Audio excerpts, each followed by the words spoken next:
It's a bit small, and I hope Davey can put this up later on for everybody to read. But earlier this year, as I say, during that period, you could get a video of this company producing a video showing magnetic uncoupling on N-gauge.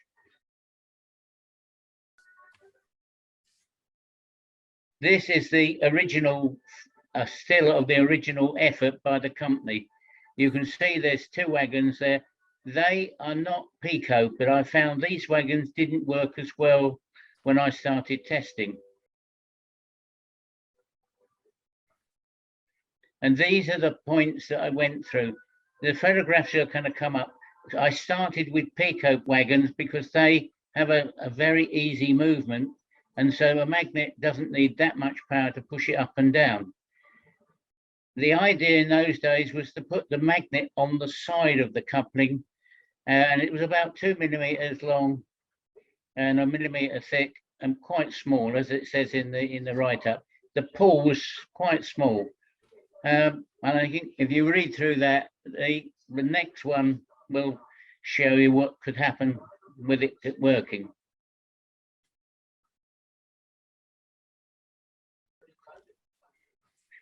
This is where the magnets were originally fitted, but I found that in certain cases, the coupling would not clear totally.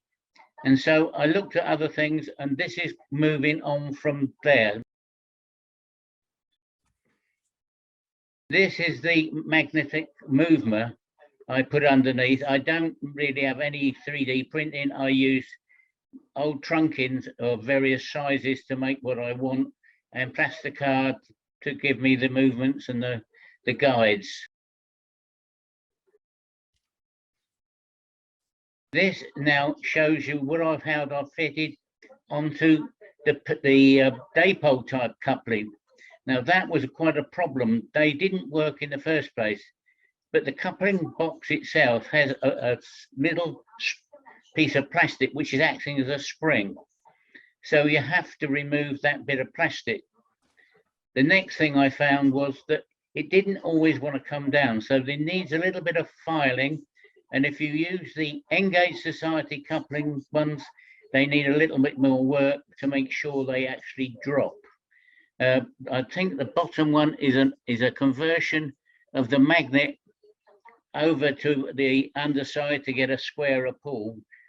I found getting polarities always a bit of a nuisance on that, because every time we're doing a push up rather than a pull down.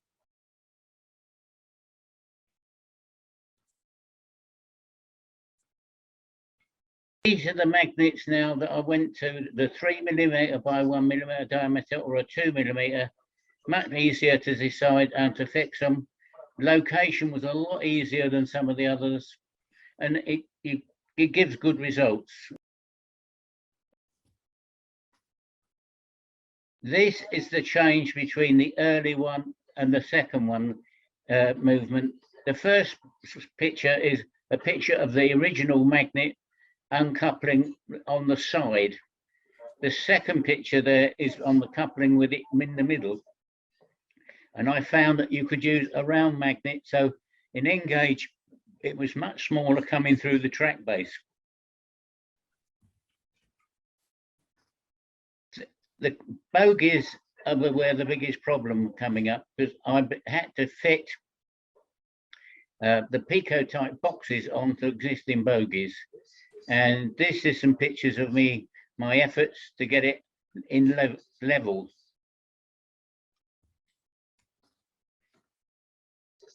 This is again some pictures of various methods of fitting the magnets. And I think there's two there with the rectangular magnet and the round magnet. And the other one is one operating from a magnet underneath.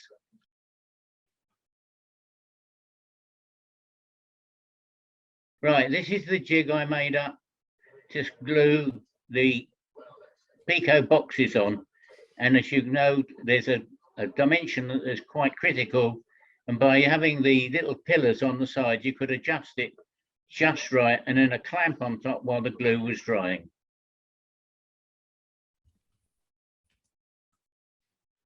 This is the the dipole type couplings. Now on the right hand side, you can see there's a little spring lug on the bit to the right on the right hand side. There's a middle pin in that. That middle pin has to be removed. That's the bit that is acting as the push down spring to keep the coupling down. But when you got the magnet on, because you've got a bit more weight and it comes down on its own free will.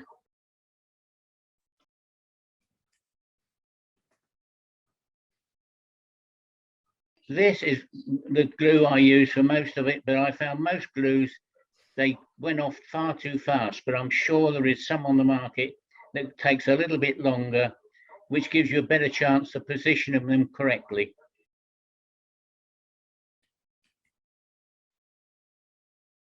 During this work, I found that there's a commercial company that actually does an automatic uncoupler that I believe was started in Poole in Dorset. I've seen it on eBay lately, so it's still about, but I don't know for how long. I found with this, if you stuck a magnet on the back, you have problems if you've nailed the track down, because the magnet gets attracted by the pins. But this particular item, you can use a soft wire core, so you do not need a magnet on it. And it really doesn't matter the polarity of the magnet then. And that worked quite well as well. And as you can see, they fit very well on engaged bogies. And the top two little pictures that are not particularly good are the different cradles that you can buy to go with them.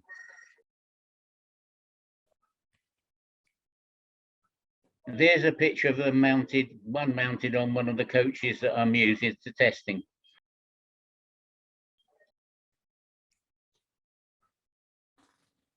As I say earlier, that a lot of these companies that was at Poole, whether they select, I'm sure the fella's died because he done a lot of parts for Engage. He actually did Engage wheels for locos and all sorts of things, and I know he's been around for years. I think I actually met him at one of the exhibitions down here some years ago, but I think he's probably passed away. He was getting quite old when I met him. So anyway.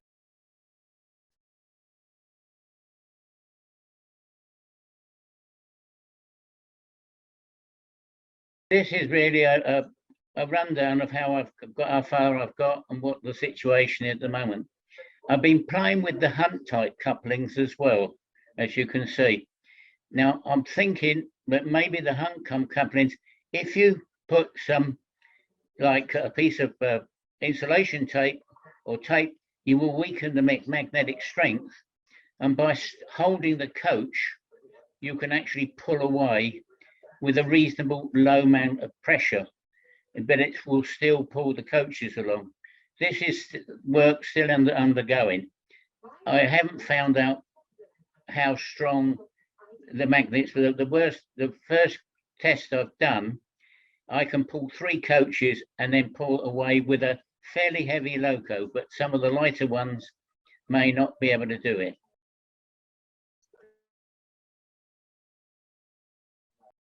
Okay, I think, Davey, if you can put that little video of it working, I think that's me finished.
The only thing with this picture, I wish I'd had a black background on it for you, because you could see the couplings moving up and down a little bit better, but I think you can see that it's working quite well.